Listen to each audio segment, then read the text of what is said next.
Mandalay సమీపంలో కంపించిన భూమి, నిద్రకు దూరంగా ఆరుబయటే ప్రజలు, వీధుల్లో కుళ్ళుతున్న మృతదేహాలు. మయన్మార్లోని రెండో పెద్ద నగరమైన మాండలేలో ఆదివారం మధ్యాహ్నం మరోసారి భూమి కంపించింది. భూకంప లేఖని మీద దీని తీవ్రత 5.1గా నమోదైంది. 7.7 తీవ్రతతో శుక్రవారం సంభవించిన తొలి భూకంప దాటికి విలవెల్లాడిన నగరంలో ప్రజలు కంటి మీద కునుకు లేకుండా గడుపుతుండగా మళ్లీ ప్రకంపనలు చోటు చేసుకుంటున్నాయి. పెద్ద ఎత్తున భవనాలు, మౌలిక సదుపాయాలు దెబ్బతింటున్నాయి. భూ ఉపరితలానికి 10 కిలోమీటర్ల లోతులోనే భూకంప కేంద్రాలు ఉన్నాయని అమెరికా భూవైజ్ఞానిక సర్వే సంస్థ వెల్లడించింది. మృతుల సంఖ్య 10,000 దాటే అవకాశం ఉందని అంచనా వేసింది. ఇప్పటివరకు 1644 మందికి పైగా మృతులను గుర్తించారు. మాండలే వీధుల్లో మృతదేహాలు కుళ్ళిపోతుండటంతో దుర్గంధం వెలువడుతోంది. మండుటెండలో ఒత్త చేతులతో చిన్న పారలతో శిథిలాలను తొలగిస్తూ ఎవరైనా ప్రాణాలతో ఉన్నారేమో తెలుసుకునేందుకు ప్రజలు ప్రయత్నిస్తున్నారు. సమయం గడిచిపోతున్న కొద్ది అవకాశాలు సన్నగిల్లుతూనే శిథిలమైన రహదారులు, కూలిన వంతెనలు, అరకొరగా మిగిలిన సమాచార వ్యవస్థ అంతర్యుద్ధం కారణంగా సహాయక చర్యలకు తీవ్ర విఘాతం వాటిల్తోంది. కంట్రోల్ టవర్ కూలిపోవడంతో విమానాల సేవలు నిలిచిపోయాయి. ఇళ్లు కూలిపోవడం మళ్ళీ భూమి కంపిస్తుందనే సూచనల నేపథ్యంలో చాలామంది ప్రజలు ఆరుబయట గడుపుతున్నారన్నటువంటి వార్తని హైలైట్ చేశారు. అయితే గాడిన పడిన పోలవరం ప్రాజెక్ట్ కూటమి ప్రభుత్వం ఏర్పడిన 9 నెలల్లోనే 6% పనులు, జగన్ హయాం 5 ఏళ్లలో చేసింది 11.58%.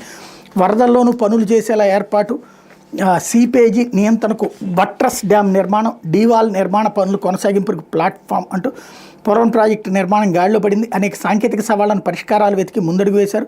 కూటమి ప్రభుత్వం ఏర్పడిన తర్వాత 9 నెలల కాలంలో ప్రాజెక్టు మొత్తం మీద 6.11% పనులు చేశారు. జగన్ హయాం గత 5 ఏళ్లలో ప్రాజెక్టులో 11.58% మాత్రమే చేయగలిగారు అన్నటువంటి వార్తని హైలైట్ చేశారు. ఈ విచిత్రమైనటువంటి అంకెలు ఎంతో తెలియదు. ఇంతకుముందు చంద్రబాబు గారు 78% చేశారని చెప్పారు. ఇప్పుడు వీళ్ళు చెప్తున్నది 11.58% జగన్ టైంలో చేశారు. అంటే 78, 80, 90 అప్పుడే అయిపోయింది. ఇప్పుడు 6% అయిపోయింది. అంటే 96% పనులు పూర్తయినాయి. ఇంకా 4% పనులే ఉన్నాయి. ఎందుకు ఈ దిక్కుమాలిన శాతాలు? ఇంకోటి, అసలు దీంట్లో చంద్రబాబు ఏం చేస్తారు, జగన్ ఏం చేస్తారు? అక్కడికి వెళ్ళి ఫోటోలు దిగి రావడం తప్పించి చేసేది పోలవరం అథారిటీ కాంట్రాక్టర్, నడిపించేది కేంద్ర ప్రభుత్వం, మొత్తం చూసేది కేంద్ర ప్రభుత్వం. ఇక్కడ వీళ్ళు ఏదన్నా చెప్పినా కూడా మార్చే ఉద్దేశం కూడా లేదు వాళ్ళకి. ఇంకా ఏదో వీళ్ళు చేసేస్తున్నారు. జగన్ టైంలో ఏం చేయలేరు, ఇప్పుడు వీళ్ళు చేసేస్తున్నారు. జగన్ టైంలో అవన్నీ గేట్లు అవన్నీ కట్టించాడు. అంతకుముందు వీళ్ళు కట్టించిన దాంట్లోనే కదా కూలిపోయినటువంటిది. దానివల్లనే కదా 2-3 ఏళ్ళు నీళ్ళలో కొట్టుకుపోయేటటువంటి ప్రాజెక్టులు ఎవడన్నా కడతాడా? అప్పుడు కొట్టుకుపోవడం వల్లనే కదా తేడా వచ్చినటువంటిది. నీళ్ళ అడుగును కట్టేటటువంటి గోడ కొట్టుకుపోవడం వల్ల వచ్చినటువంటి సమస్య కదా. బట్ జనాలకి పెద్దగా ఇన్డెప్త్ అవగాహన ఉండదు. పైన మాటలే. ఏమి కరెక్ట్ అంటే అది, ఏమి కాదంటే అది కాదు అన్నటువంటి కాన్సెప్ట్. కాపర్ డ్యామ్ ఎందుకు కూలిపోయింది ఆ రోజున? కాపర్ డ్యామ్ కూలిపోకపోతే అసలు ఈ పాటికి పోలవరం పూర్తి అయిపోయేది. కాపర్ డ్యామ్ కొట్టుకుపోయింది ఎప్పుడు? 2020లో. ఎందుకు కొట్టుకుపోయింది ఆ టైంకి? 2019-20 నాటికి సరిగ్గా కట్టకపోవడం వల్ల. అది స్పష్టంగా తేలింది కదా. సరిగ్గా కట్టకపోవడం వల్ల కాదు. కాపర్ డ్యామ్ కట్టిన తర్వాతన ఇంకొక వైపున అక్కడ ముంపుకు గురయ్యేటటువంటి వాళ్ళకి పునరావాసం కల్పించకుండానే పూర్తి చేయాలన్నటువంటి అతి తెలివితేటలతో 2 బెజ్జాలు పెట్టుంచారు. ఆ బెజ్జాల వాటర్ అంతా వచ్చి దీని మీద పడింది. దాంతో కొట్టుకుపోయింది. ఇది బహిరంగంగా చెప్పినటువంటిదే కదా నిపుణులు.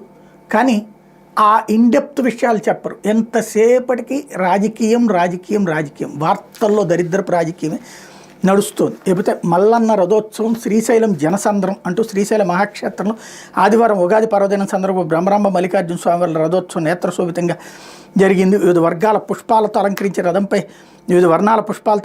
రథంపై స్వామి అమ్మవార్ల ఉత్సవమూర్తులను కొలువుదీర్చి అర్చకులు పూజలు నిర్వహించారు.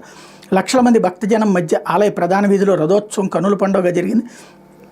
రాత్రి 8 గంటలకు బ్రహ్మరాంబాదేవి రమావాణి సేవిత రాజరాజేశ్వరిగా భక్తులకు దర్శనమిచ్చారు. అమ్మవారికి విశేష పూజలు చేశారన్నటువంటి వార్తని హైలైట్ చేశారు. అయితే 375 కోట్లతో Reliance bio energy plant Kakinada జిల్లాలోని పెద్దాపురం పారిశ్రామిక ప్రాంతంలో Reliance bio energy limited 3 compressed biogas కాంప్లెక్స్లు నిర్మిస్తోంది. వీటిలో తొలి యూనిట్ ఏప్రిల్ 2న ప్రారంభం కాబోతుంది. మిగిలిన 2 ఏడాది మే, ఆగస్టు నాటికి అందుబాటులోకి రాబోతున్నాయి. 60 ఎకరాల విస్తీర్ణంలో 375 కోట్లతో నిర్మించే ఈ 3 యూనిట్ల ద్వారా రోజు 67.53 టన్నుల గ్యాస్ ఉత్పత్తి చేయనున్నట్టు రిలయన్స్ ప్రతినిధులు తెలిపారు. 114 కోట్లతో ఇప్పటికే నిర్మించిన యూనిట్ 1ని మంత్రి నారా లోకేష్ ప్రకాశం జిల్లా పీసీపల్లి మండలం దివాకర్పల్లి నుంచి వర్చువల్గా ప్రారంభించనున్నారు. ప్లాంట్ల నిర్మాణ బాధ్యతలు చేపట్టినటువంటి GPS renewables company senior vice president Vamsikrishna ఇతర ప్రతినిధులు ఉగాది సందర్భంగా ఆదివారం పూజలు చేస్తే నారా లోకేష్ ఇవాళ ప్రారంభోత్సవం చేస్తున్నారన్నటువంటి వార్తని హైలైట్ చేశారు. అయితే ఎరువుల వాడకంలో తగ్గేదేలే. 2023-24 ఎకరాకు 255 కిలోలు దేశ సగటు కంటే